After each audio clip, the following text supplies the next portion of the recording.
Muy buenos días, amados hermanos. Abran sus Biblias en Santiago capítulo 5, versículo 6. Continuamos nuestro estudio del libro de Santiago que estamos desarrollando bajo el eslogan El Evangelio, un culto hecho vida, la gracia de Cristo nos llena de obras. Y hoy nos corresponde terminar el texto de la primera sección del capítulo 5, que lleva como título en nuestras Biblias, Contra los ricos opresores. Y ese título, que es bastante llamativo, nos muestra que los ricos son denunciados por Dios a través de Santiago y que nosotros debemos comprender la denuncia. Pero también nos muestra que hay unas metáforas o unos usos semánticos que está dando la Escritura para no solamente hablar del rico en dinero, el cual identificamos fácilmente, sino también del rico en pecado. ¿Recuerdan lo que dijimos? Hay dos tipos de riqueza. Los que tienen mucho dinero. ¿Quién no quiere tener dinero? Todos queremos tener dinero, ¿sí? Justificamos incluso el deseo y la búsqueda de dinero y quisiéramos tener mucho dinero, y cuando pensamos solo en la necesidad o deseo de tener dinero, justificamos ese dinero diciendo que haríamos muchas obras, ¿cierto? Si uno se ganara una lotería, uno dice: yo le regalo casa a la abuelita que ya está muerta, a los hermanos que no nacieron, a todo mundo uno le regala porque uno es muy generoso. Justificamos la tenencia de dinero. Sin embargo, Santiago, aunque está hablando de los ricos en dinero, que era parte de la realidad de la iglesia, también de manera mucho más amplia está hablando de los ricos pecadores, es decir, de aquellos que están acumulando pecado y que se han vuelto gordos y satisfechos y duros de corazón, acumulando deleites y viviendo para sí mismos. Si no calificamos dentro de los ricos en dinero, ¿saben en cuál calificamos? En los ricos en pecado. Ahí calificamos, así que para todos es la enseñanza nuestra en esta mañana. Habéis condenado y dado muerte al justo, y él nos hace resistencia. Ese es el versículo de hoy. Habéis condenado. Está el Señor a través de Santiago diciéndonos: vamos ahora ricos, llorad y aullad por las miserias que os vendrán. Un llamado de atención. Vuestras riquezas están podridas y vuestras ropas están comidas de polilla. Un hecho que está sucediendo. Vuestro oro y plata están enmohecidos, y su moho testificará contra vosotros y devorará del todo vuestras carnes como fuego. Habéis acumulado tesoros para los días postreros, la base que ellos tienen de su confianza. He aquí clama el jornal de los obreros que han cosechado vuestras tierras, el cual por engaño no les ha sido pagado por vosotros, y los clamores de los que habían cegado han entrado en los oídos del Señor de los ejércitos. Dios llamando la atención y haciendo denuncias contra estos ricos pecadores. Habéis vivido en deleite sobre la tierra y sido disolutos, y habéis engordado vuestros corazones como en el día de matanza. Evidencias de la denuncia. Y habéis condenado y dado muerte al justo, y él nos hace resistencia. Hechos contundentes. Aquí hay toda una configuración de denuncia de Dios contra los ricos malvados. Hay toda una denuncia por hechos, realidades, anhelos, deseos, motivos y propósitos, lo cual configura una denuncia profunda. Nosotros a veces denunciamos un hecho visible, se puede hacer, hay mecanismos de hecho para hacerlo, pero aquí Dios está haciendo una denuncia con hechos visibles, pero también desnudando motivos, razones, argumentos y propósitos del corazón. El único que puede hacer una denuncia de ese tamaño es nuestro Dios. Yo solamente pudiera decir: alguien me pegó o alguien me robó, no pudiera denunciar más. Pero Dios dice: es que tienen el corazón endurecido, es que tienen el corazón volcado hacia los deleites y viven en toda clase de desórdenes y están preparados para el juicio. La denuncia de Dios en este pasaje es una denuncia profunda. Con un tipo de denuncia de esta, lo único que le espera a los que están siendo denunciados es destrucción. Y lo está evidenciando el pasaje desde el versículo 3. Vuestras carnes y vuestra ropa será consumida como fuego. Y luego en el versículo 5 también, habéis engordado para el día de la matanza. Y luego en el versículo 6, habéis condenado y dado muerte al justo, y él nos hace resistencia. Amados hermanos, pobre del rico, que en esa condición en la que él vive, tiene que enfrentar la justicia de Dios. Pobre rico. Y ese es el título de nuestra enseñanza de hoy. Pobre el rico porque solo tiene riqueza material que le sirve para cosas temporales, pero no le sirve para la eternidad. Pobrecito.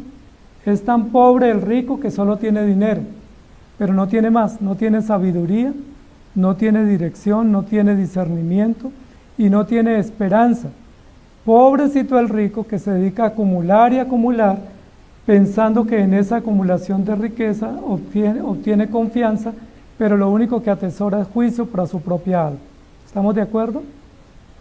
Santiago también está diciendo de manera implícita en esta denuncia que parecía que todos los creyentes en la iglesia de Santiago, los que no eran ricos, estaban añorando ser ricos. Y es lo que nos pasa hoy en día, ¿cierto? Cuando uno no tiene carro y ve pasar los carros finos, ¿uno qué hace? Uno suspira, ¿cierto? Y uno dice, esa es la que me merezco. Quisiera tener esa camioneta para ir a la iglesia con mi familia. Me hace falta, y siempre justificamos porque tenemos como anhelo ser ricos o enriquecernos en muchas cosas que traen bienestar, pero que muchas veces lo que nos hacen es mostrarnos pobres como estos ricos. Parece una contradicción, ¿cierto?, hablar de un pobre rico, pero el pobre rico es que solo tiene riquezas materiales, pero no tiene más esperanza para su alma. La Biblia nos habla de la importancia de tener riqueza espiritual y no riqueza material. Miremos algunos de esos textos. Proverbios 15:6. En la casa del justo hay gran provisión, pero turbación en las ganancias del impío. El proverbista, el rey Salomón, está diciendo que en la casa del justo hay mucha riqueza, aunque seamos pobres financieramente. ¿Qué tipo de riquezas hay en la casa del justo que no hay en la casa de un rico? Paz, esperanza, tranquilidad, sosiego, dirección, provisión. La Biblia dice que es mejor un bocado de pan donde hay paz que un banquete donde hay guerra o hay contención o hay turbación. El Salmo 112, versículo 3 dice, bienes y riquezas hay en su casa y su justicia permanece para siempre. Tomen nota, Salmo 112, 3. Bienes y riqueza hay en su casa. ¿En la casa de quién? La casa del justo. Es decir, en la casa de los creyentes que tienen el temor de Dios y que tienen la sabiduría de Dios. ¿Qué hay? Bienes y riqueza. Miren lo interesante. A veces cuando abrimos la puerta de nuestra casa no vemos mucha riqueza. A veces vemos que la casa está vacía, como la nuestra, ¿cierto? Está vacía y no dice, no hay muebles, no hay comedor, no hay sala, está vacía la casa, somos pobres. Pero ¿qué dice la Biblia? Somos ricos, porque no tenemos muebles en algunos casos, pero ¿qué tenemos? Tenemos paz, tenemos sabiduría, tenemos temor de Dios, tenemos dirección de Él y tenemos su justicia que permanece para siempre. Santiago capítulo 5, versículo 5, que lo estudiamos el domingo pasado, dice, habéis vivido en deleite sobre la tierra y sido disolutos, habéis engordado vuestros corazones como en el día de matanza. Eso que está denunciando Santiago no se refiere directamente a los creyentes, sino a los incrédulos, que estaban acumulando y acumulando, pero estaban apartándose y endureciéndose de Dios. ¿Recuerdan la prédica del domingo pasado? Ese título tan llamativo, el mío no es tan llamativo, no es tan taquillero como el del pastor Ricardo, gorditos al horno. El mío es pobre, pobre rico, pobre pastor hoy predicando tan vacío. Habéis vivido en deleite sobre la tierra y sido desordenados y el corazón se ha endurecido.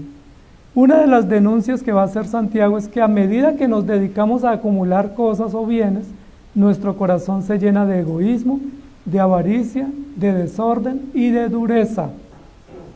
Miren lo interesante. Si acumulamos bienes materiales, nuestro corazón se endurece. ¿Cómo Dios doblega el corazón muchas veces de un hombre o de una mujer?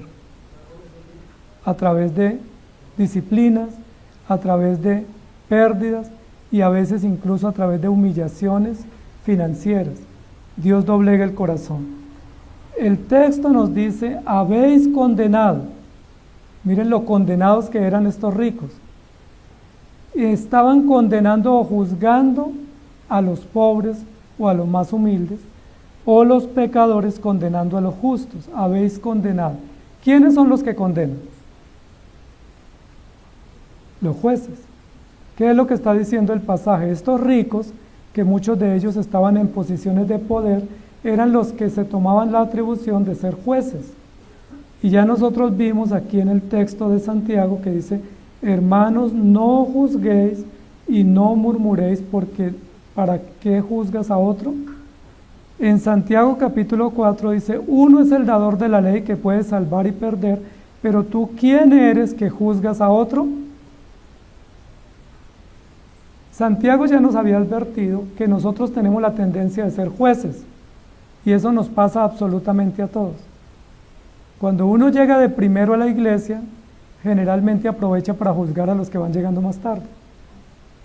Por eso, en algunos casos, la Biblia condena a los fariseos que llegaban primero, para decir, yo sí llegué temprano, pero mire, este llegó tarde. Y la Biblia dice, ¿para qué juzgáis, siendo que ustedes van a ser juzgados?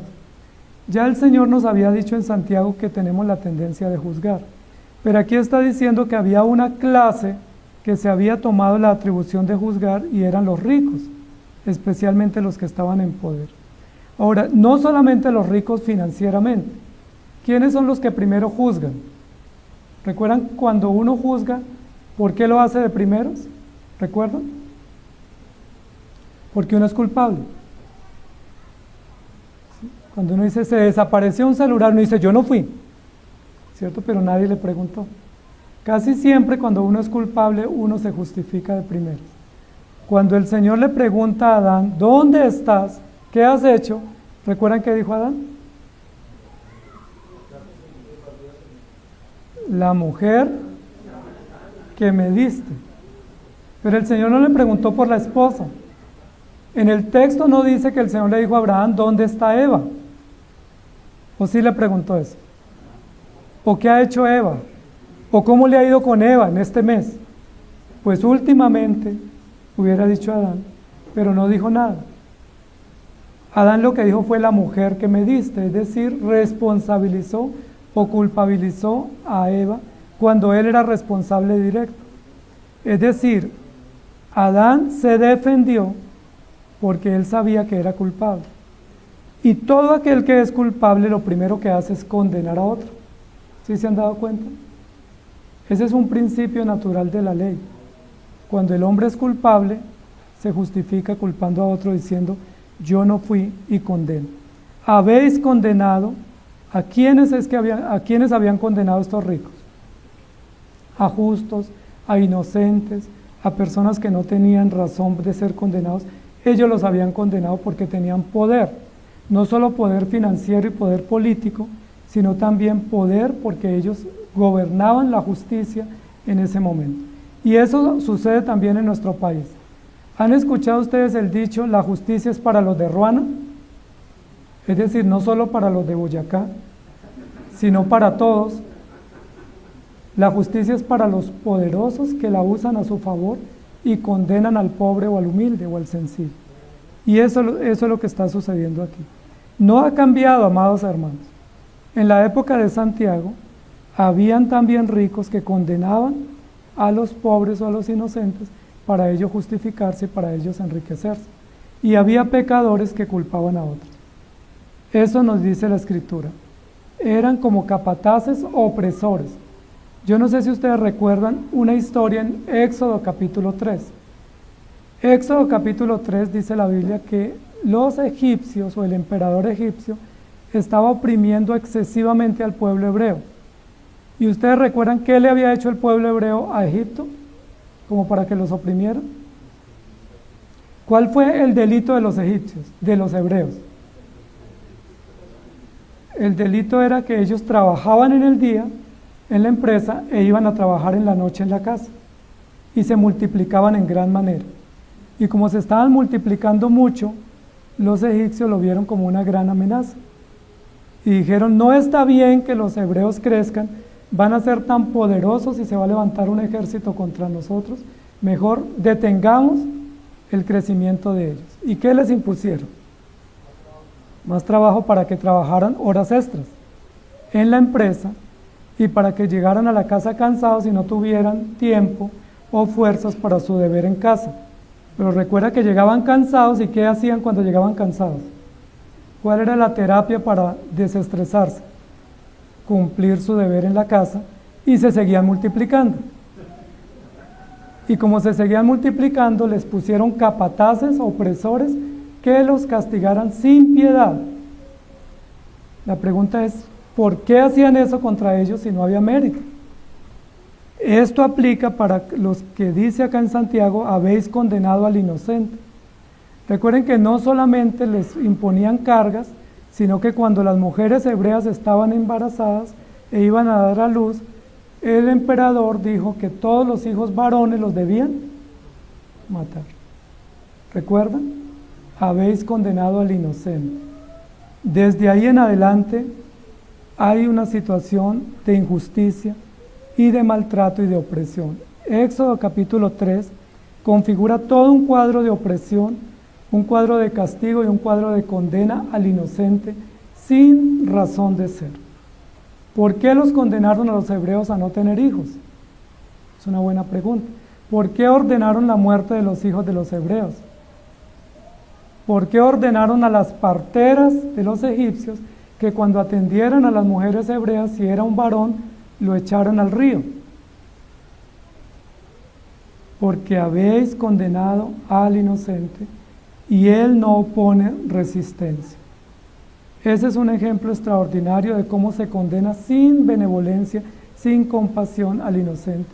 Y lo hemos visto en nuestro país, cómo muchas veces las entidades de justicia están contra el pobre o contra el débil y están a favor del poderoso o del fuerte. Lo hemos visto y lo seguiremos viendo. ¿Por qué? Porque los ricos se confabulan contra los débiles y los pecadores contra los justos. Habéis condenado y dado muerte al inocente. Estos capataces proponían libertad, pero eran esclavos, y eran esclavos de su propio pecado y de su propia maldad. Dice la Biblia que ellos se habían constituido en jueces. Habéis condenado y dado muerte al justo. Es muy interesante lo que dice el texto, porque claramente en esta denuncia hay un cargo o un delito contra ellos, y es que habían dado muerte al inocente. Me llama la atención, amados hermanos, yo no sé si en sus versiones está bien escrito, pero aquí dice, habéis condenado al presunto justo. ¿Cómo dicen sus versiones? Presuntamente habéis condenado a un pecador. ¿Dice ahí presunto? ¿Por qué no dice presunto? Porque hoy en día todo pecador es un presunto pecador y todo delincuente es un presunto delincuente. Aunque las evidencias estén, aunque sea apresado en flagrancia, él es un presunto hasta que se demuestre lo contrario. ¿Qué dice la Escritura? ¿Todos somos presuntos pecadores? Somos culpables pecadores hasta que se demuestre lo contrario. Habéis condenado y dado muerte al justo. Esto es una denuncia muy fuerte, con una explicación y con un hecho, de haber dado muerte al justo. Es interesante porque este texto habla en singular, no habla en plural. Habéis condenado y dado muerte al justo. ¿De quién se puede estar refiriendo este pasaje? A muchos inocentes que habían sido muertos, a muchos que habían sido perseguidos y atacados por estos imperios, y a muchos justos que habían sido perseguidos. Recordemos, amados hermanos, que en el primero, segundo y tercer siglo de esta era cristiana murieron muchos cristianos, muchos, centenares. Recuerden que Apocalipsis dice que la sangre subía hasta el freno de los caballos, ¿recuerdan? Que eran casi como unos lagares o unos lagos o lagunas de sangre de la muerte de los mártires. Y aquí está hablando de cómo mataban y perseguían a los justos. Pero ¿por qué no usa el plural sino el singular? ¿Error de traducción puede ser? ¿Ustedes qué opinan?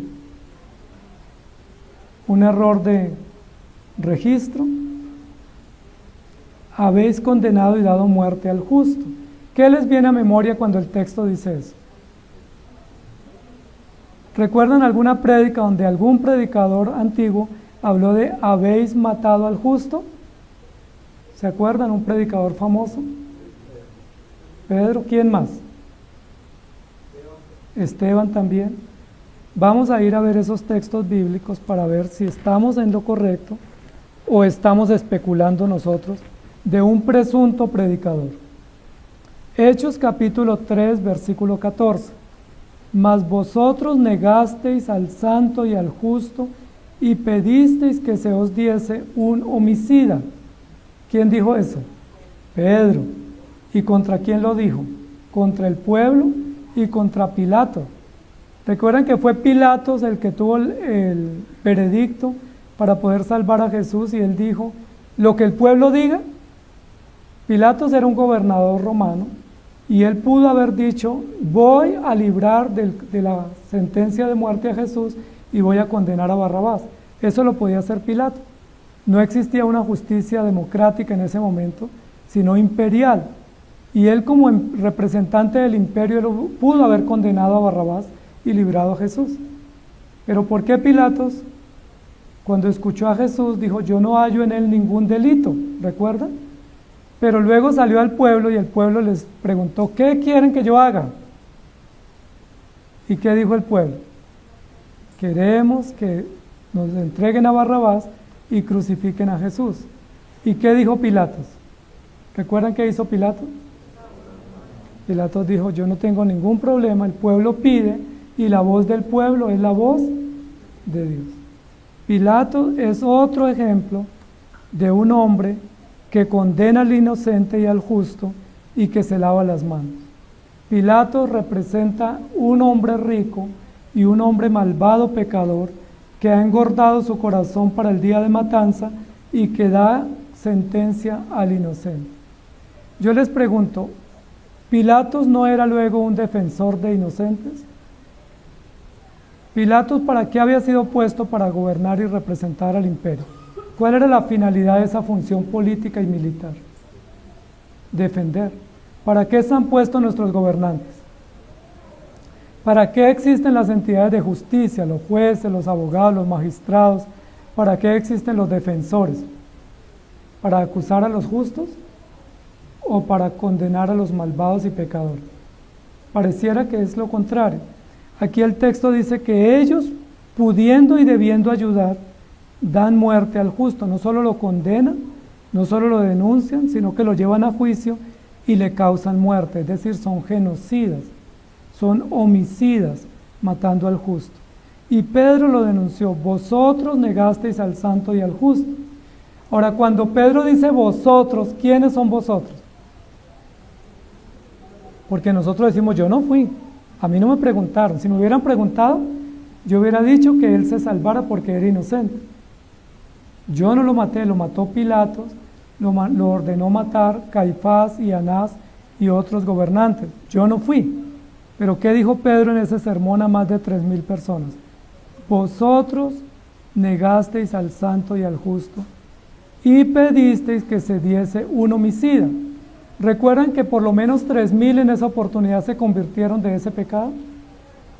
Pedro le habló a la audiencia común y les dijo, ustedes mataron al justo y lo negaron, y ustedes son homicidas porque mataron a un inocente.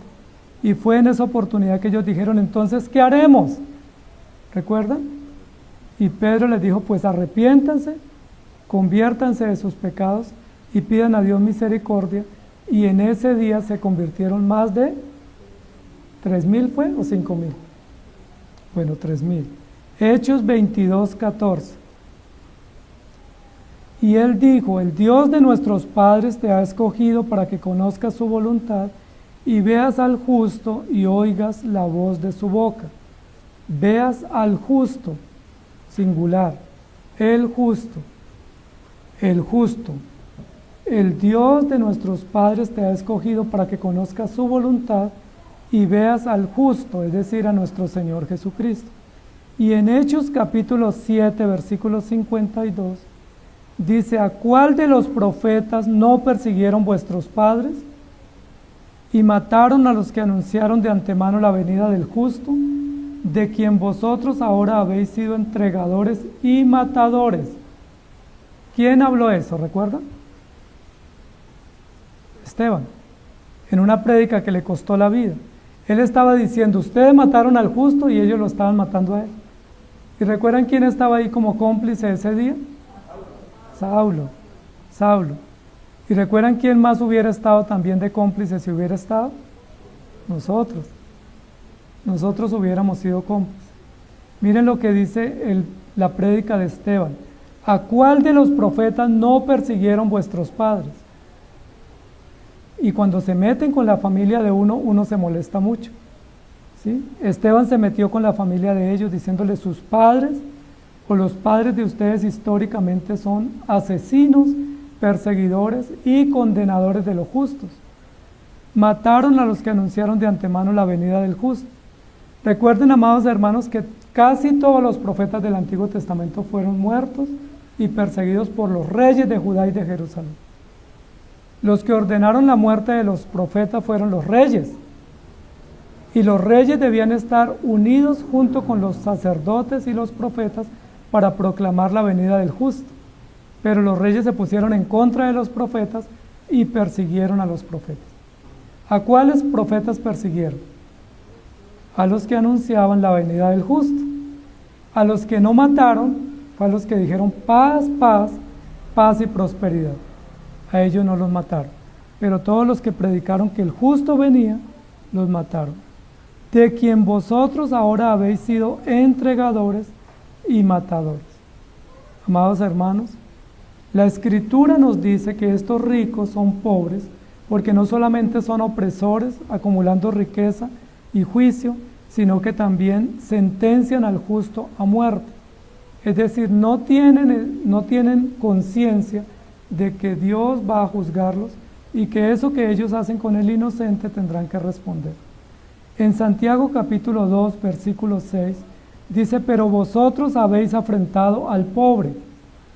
¿No os oprimen los ricos y no son ellos los mismos que os arrastran a los tribunales? Esta denuncia ya la había hecho Santiago en el capítulo número 2. Vosotros habéis afrentado al pobre.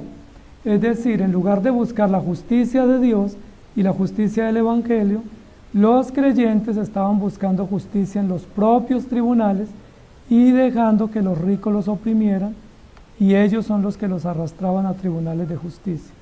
Amados hermanos, ¿cuán pobre es el rico? El rico en dinero y el rico en pecado. ¿Cuán pobre? Porque solo puede denunciar a otros sabiendo que él es culpable. Porque en lugar de arrepentirse, culpa a otros. ¿Recuerdan cuando le trajeron a Jesús una mujer adúltera? Y recuerdan que Jesús dijo, el que esté libre de pecado, ¿recuerdan qué dice? ¿Qué oportunidad tuvo esa multitud de varones denunciantes? ¿Qué oportunidad tuvo en ese momento frente a Jesús? Arrepentirse. Jesús dijo, el que esté libre de pecado, lance la primera piedra. ¿Qué debió haber hecho el más viejo? Es decir, yo soy pecador, yo soy adúltero, me arrepiento. Pero dice la Biblia que el más viejo tiró la piedra y se fue. Y le siguió una fila hasta el más joven yendo, porque todos eran pecadores. ¿Por qué no se arrepintieron? Porque son pobres, endurecidos, engordados, injustos, malvados, que solamente denuncian la maldad de otros en lugar de arrepentirse en ellos mismos. ¿Han escuchado ustedes que cuando uno señala con el dedo, hay unos deditos que lo señalan o lo apuntan a uno? Y eso justamente fue lo que hicieron estos hombres.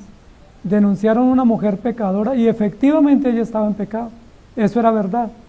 Jesús lo corroboró, dijo, vete y no peques más. La pregunta es, ¿y ellos no estaban en pecado? ¿Qué hacía un pecador trayendo a otro a denunciarlo? ¿No era más fácil para él arrepentirse? Cuando Jesús habló con el joven rico y le dijo, una cosa te falta, ¿no era más fácil para ese joven rico procurar lo único que le faltaba que dejar y abandonar todo? Sin embargo, dice la Biblia que se fue triste porque tenía muchas posesiones. Amados hermanos, los ricos capataces y los ricos jueces serán juzgados por el Señor. Habéis matado al justo, habéis condenado y dado muerte al justo. De manera indirecta, Santiago probablemente está dando a decir o denunciando que estos hombres también son cómplices de la muerte de Jesús. Porque aún los que nacimos después de la muerte de Jesús somos cómplices de su muerte, porque somos pecadores y porque hemos acusado al justo de no ser capaz de salvarnos o de no ser justo. Y ellos dieron muerte al justo. ¿Recuerdan quién fue el Santiago que escribió esta carta? Recuerden que hay varios Santiagos en la Biblia. ¿Recuerdan quién fue este? El hermano de Jesús. Santiago pudo haber dicho, habéis condenado y dado muerte a mi hermano. Lo hubiera podido hacer así, ¿cierto? Pero ¿por qué no lo hizo? Porque él está predicando el Evangelio y porque no está defendiendo la causa de su hermano, sino presentando el Evangelio, denunciando las injusticias del pueblo y diciendo ustedes dieron muerte al justo.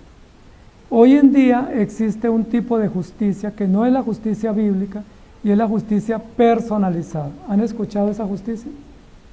Hoy en día todo es personalizado. Y uno se siente feliz cuando uno pone a su hijo a estudiar en un colegio personalizado. ¿Sabe qué significa eso? Que toca pagar más. Si usted quiere un entrenador personalizado, le toca pagar más. Un profesor personalizado, le toca pagar más. Si usted quiere un consejero personalizado, también. Pero aquí lo que está diciendo es la justicia se ha personalizado. Es decir, cuando llega alguien a pedir justicia, los jueces o los encargados de administrar justicia miran a esa persona y de acuerdo a su apariencia le elaboran su propio vestido de justicia. Uno dice, bueno, si es personalizado me encanta porque es a mi medida, pero resulta que no era a la medida del cliente, sino a la medida del juez, a la medida del interés del juez. Habéis condenado y dado muerte al justo.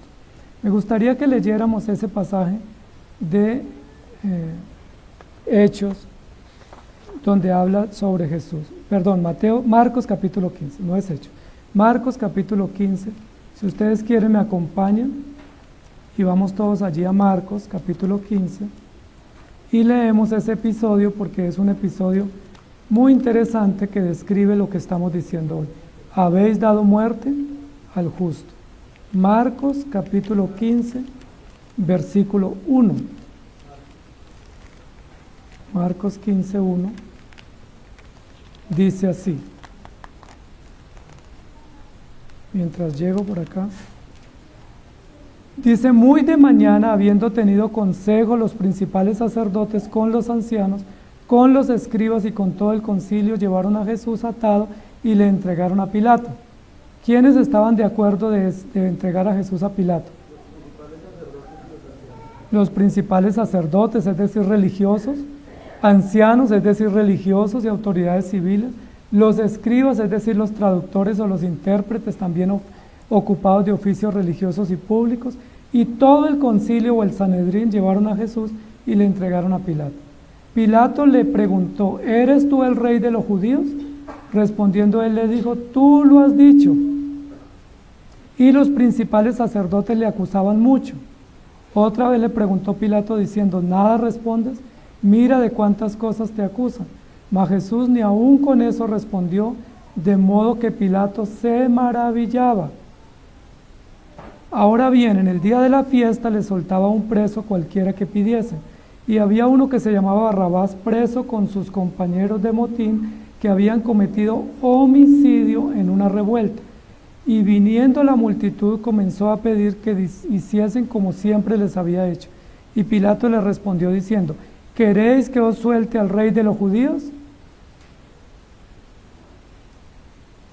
Porque conocía que por envidia le habían entregado los principales sacerdotes. Es decir, Pilato es cómplice de la muerte de Jesús, no solamente en cuanto a no dictar una sentencia firme y categórica, sino en cuanto a congraciarse con el pueblo para preguntarles, ¿qué opinan? ¿Quieren que les suelte al rey de los judíos? Amados hermanos, es muy interesante lo que dice acá, dice, más los principales sacerdotes incitaron a la multitud para que le soltase más bien a Barrabás. Los principales sacerdotes, es decir, religiosos, pastores, maestros, respondiendo Pilato le dijo otra vez: ¿qué pues queréis que haga del que llamáis rey de los judíos? Y ellos volvieron a dar voces: crucifícale. Pilato les dijo: pues qué mal ha hecho. Pero ellos gritaban aún más: crucifícale. Y Pilato, queriendo satisfacer al pueblo, le soltó a Barrabás y entregó a Jesús después de azotarle para que fuese crucificado. Entonces los soldados le llevaron dentro del atrio, esto es el pretorio, y convocaron a toda la compañía, y le vistieron de púrpura, y poniéndole una corona tejida de espinas, comenzaron luego a saludarle: salve, rey de los judíos. Y le golpeaban en la cabeza con una caña, y le escupían, y puestos de rodillas le hacían reverencia. Después de haberle escarnecido, le desnudaron de la púrpura y le pusieron sus propios vestidos y le sacaron para crucificarlo. Y acto seguido Pilatos se lavó las manos. ¿No es esto claramente lo que está denunciando Santiago?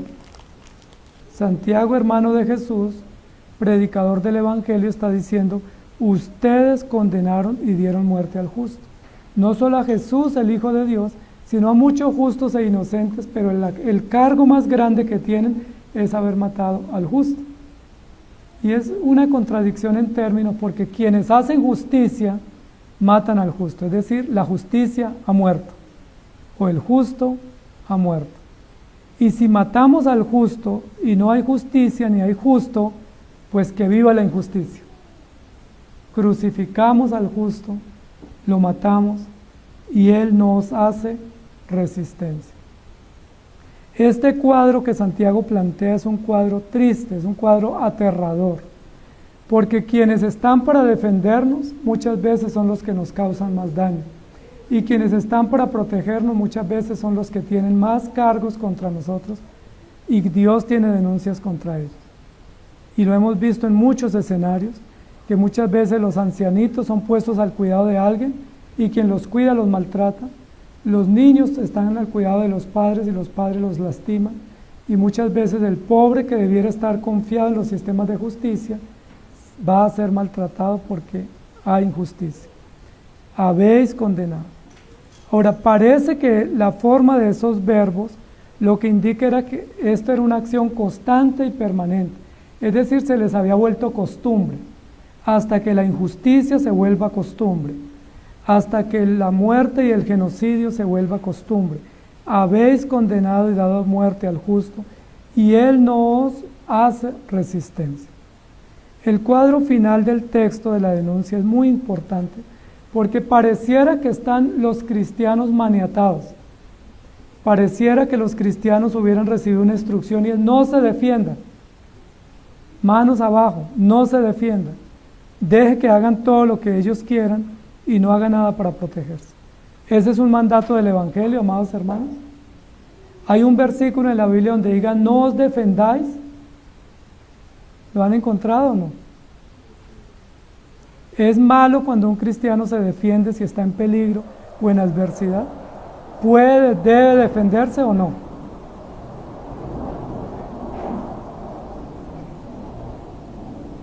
La Biblia no dice que no nos defendamos.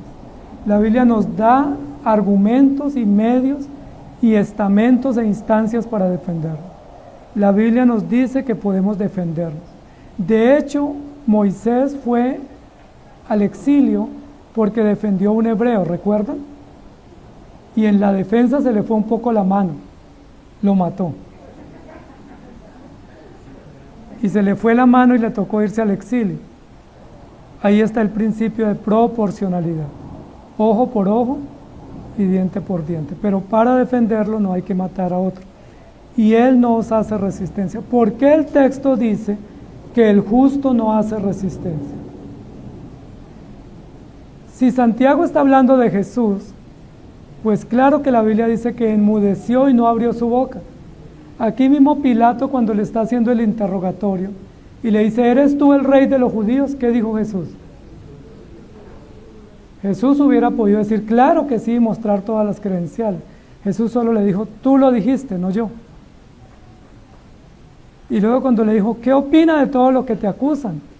¿Qué tienes tú para decir? ¿Qué dijo Jesús? Era la oportunidad de Jesús para su propia defensa, para elaborar todos sus alegatos de su propia inocencia. Era la oportunidad de Jesús de haber dicho, yo soy, claro que soy, y los voy a juzgar a ustedes. Jesús pudo haberlos condenado de una vez a todos, pero Jesús más bien dijo, perdónalos, Padre, porque no saben lo que hacen. Y Él nos hace resistencia. Ahora recuerden, amados hermanos, que en unos textos anteriores del libro de Santiago dice, resistid al diablo y huirá de vosotros. En el capítulo 4, versículo 6. Pero Él da mayor gracia, por eso dice, Dios resiste a los soberbios y da gracia a los humildes. Someteos pues a Dios, resistid al diablo y huirá de vosotros. Y ahora habla de resistencia. Miren lo interesante.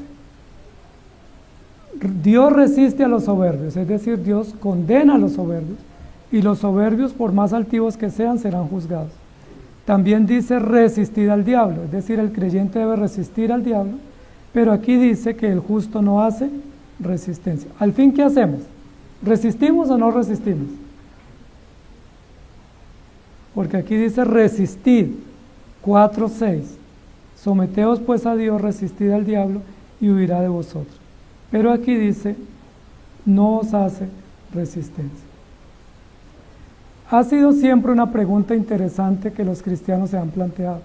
¿Hasta qué punto debemos ser pacifistas? ¿Hasta qué punto debemos estar de manos caídas y no defendernos y dejar que todo suceda sin hacer denuncia? ¿Hasta qué punto los creyentes tenemos que solamente confiar y no defendernos? Hay otros que abogan por defendernos, incluso armas, incluso crear un ejército de la IPBR, armarnos, tener defensas para ir en contra del enemigo. Otros dicen, no, solo oración. Aquí dice que el justo nos hace resistencia. Ahora, parece ser que lo que está diciendo el texto es que es tan fuerte y tan robusto este sistema de maldad y de injusticia, que un justo frente a una multitud enardecida de pecadores malvados que le condenan, no puede hacer nada. Que es básicamente lo que está diciendo respecto a Jesús. ¿Recuerdan quiénes se juntaron contra Jesús? Los sacerdotes, que era toda una élite, los ancianos, que era una élite, los escribas, que eran también poderosos, el Sanedrín, que eran más de 70, es decir, estamos hablando de por lo menos 200 hombres, fuera de los espectadores y los que van de la familia Miranda, estaban condenando a Jesús y no le hicieron resistencia. ¿Por qué Jesús no hizo resistencia a toda esa multitud? Si a usted lo atacan 200 hombres para robarle el celular o para quitarle el dinero, ¿usted qué hace? Uno le dice, véngase de a uno y lo atiendo. Pero si se vienen todos, difícil atenderlos. Lo que está diciendo Jesús acá y Santiago es, cuando todos se vienen en contra nuestra, pues no los atiendan. No ponga resistencia, porque es imposible. Es imposible. Cuando nos ataca un enemigo, un adversario, un ladrón, pues podemos defendernos, corremos, gritamos o pedimos ayuda. Pero cuando nos atacan 100, 200, 1000 enemigos, lo único que podemos hacer es, Señor, ten misericordia de mí. El justo no hace resistencia. Pero si se está refiriendo a Jesús, ¿por qué Jesús no se defendió? ¿Porque no podía? ¿Jesús pudo haber derrotado a 200 o a 1000 o a 5000? Claro que sí. ¿Por qué no lo hizo? Porque si Jesús hubiera hecho resistencia a estos malvados que le iban a matar, ni usted ni yo seríamos hijos de Dios. Si Jesús hubiera sacado todos sus poderes, si hubiera dicho a tierra a todos y los hubiera matado con el espíritu de su palabra, usted y yo no seríamos hijos de Dios. Si Jesús hubiera opuesto resistencia para ir a la cruz, nosotros estaríamos esclavos de nuestros pecados y condenados a muerte. ¿Qué fue lo mejor para Jesús? ¿Y qué fue lo mejor para nosotros? Que Jesús hubiera enmudecido y no hubiera abierto su boca y no hubiera opuesto resistencia. Miren lo maravilloso. Nosotros decíamos o diríamos, ¿por qué no se defendió? Tan cobarde, ¿cierto? pudiendo haberse defendido. ¿Recuerdan cuando le dijeron, si eres hijo de Dios, bájate de esa cruz? Jesús es hijo de Dios, ¿se pudo haber bajado? Claro que sí, ¿por qué no lo hizo? ¿Por qué no lo hizo? ¿Por cobarde o por valiente? Y ahí viene una pregunta, ¿qué es ser valiente? ¿Y qué es ser cobarde? Porque el valiente dice, venga, me arremango y nos golpeamos. ¿Sí? Venga, lo atiendo. El valiente, ¿qué dice? ¿Qué es lo que Dios quiere que yo haga? ¿Cómo debo obrar? ¿Y qué es lo que debo hacer? Lo que está diciendo aquí Santiago es, a la injusticia y a los malos y a los malvados, Dios los resiste. ¿Recuerdan lo que dijimos en el 4.6, 4.5 y 4.7? ¿Quién resiste a los soberbios? Dios. Es decir, ¿nosotros nos tenemos que enfrentar con los soberbios?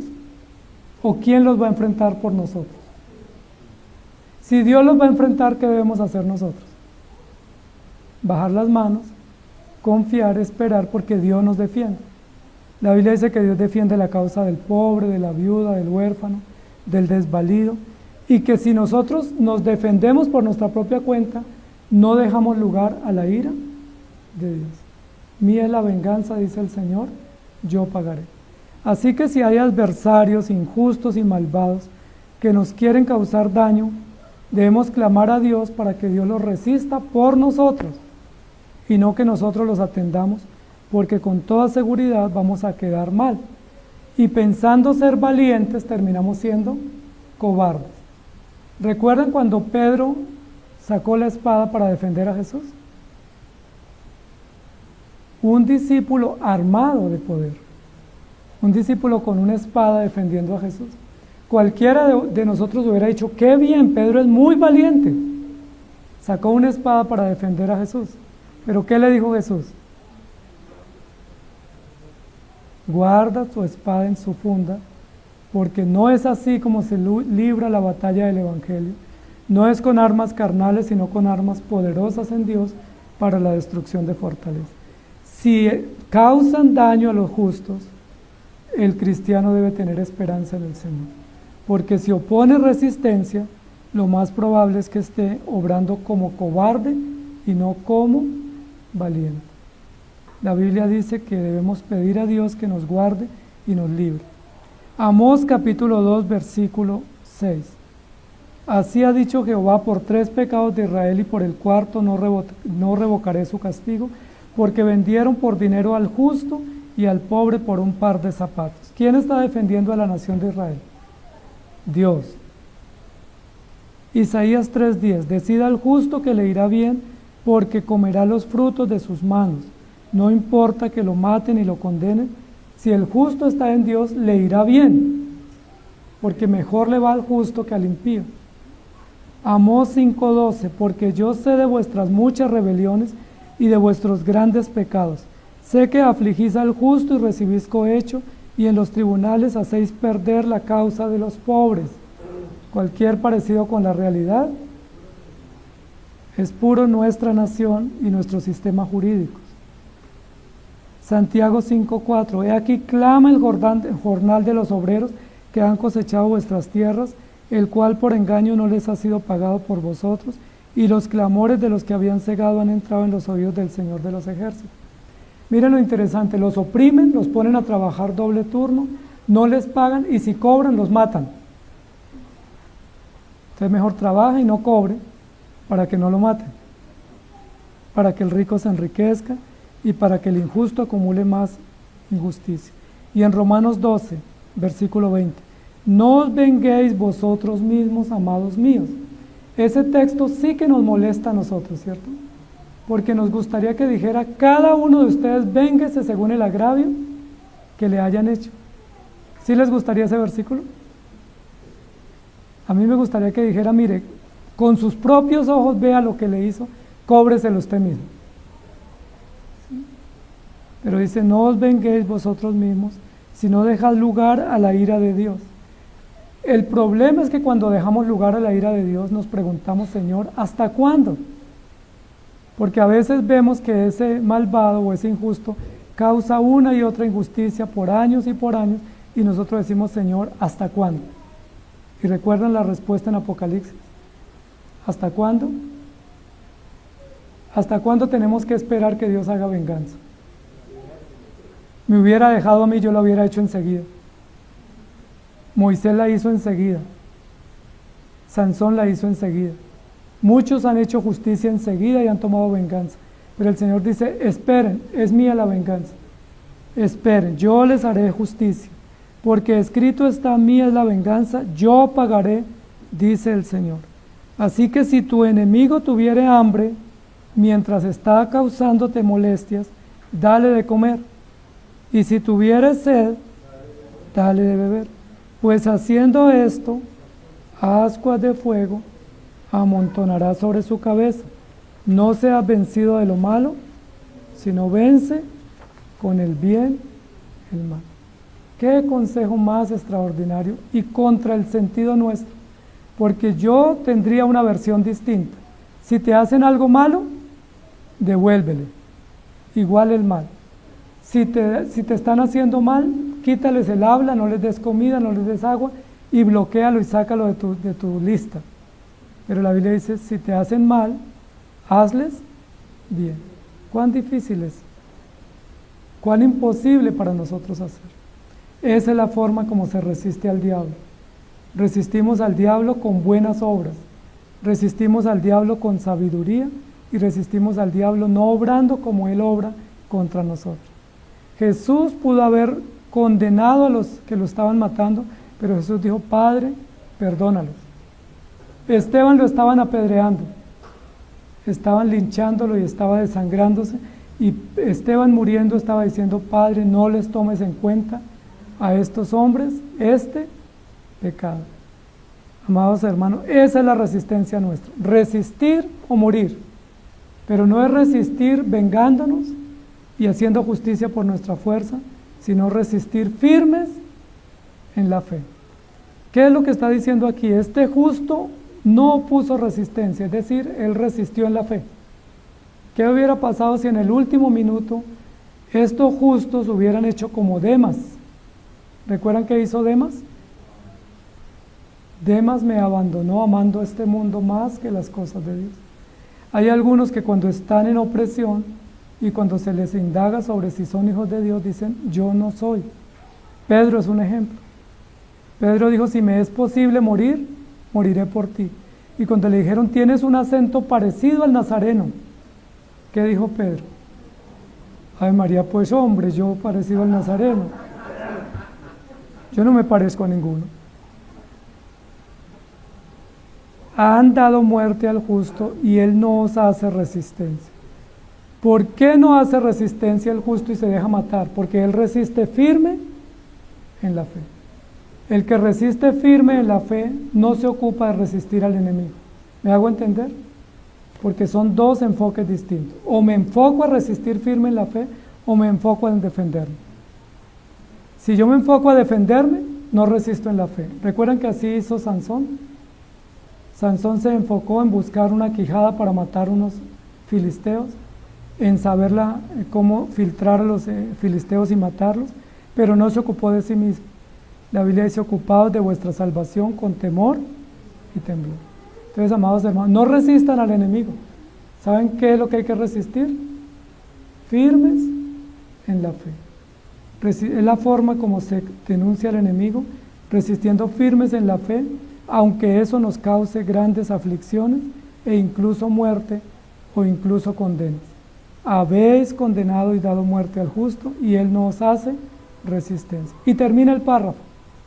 Y llama la atención que este párrafo termine de esta forma tan pasiva.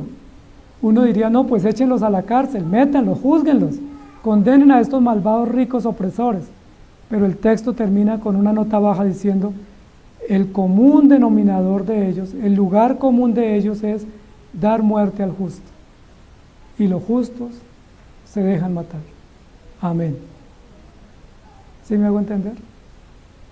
Los malos siempre han perseguido a los justos tienen todas las herramientas del poder para acusarles, y los justos lo único que pueden hacer es decir, Señor, ten misericordia de mí, y dejarse matar. Así se dejó matar Jesús, así se dejó matar Esteban, así se dejaron matar los discípulos, Así se dejaron matar cientos de cristianos en todas las épocas de los tiempos. Y la pregunta es, ¿cómo nos tocará a nosotros? ¿Crear un ejército? ¿Los defensores de la fe? ¿Los guardianes del Evangelio? ¿O mantener la fe, el amor y la esperanza firme en el Señor? ¿Seguir el ejemplo de Cristo aunque nos maten o nos lleven a los tribunales? ¿Qué sería más loable para ustedes y para el Evangelio? ¿Poner resistencia o no poner resistencia?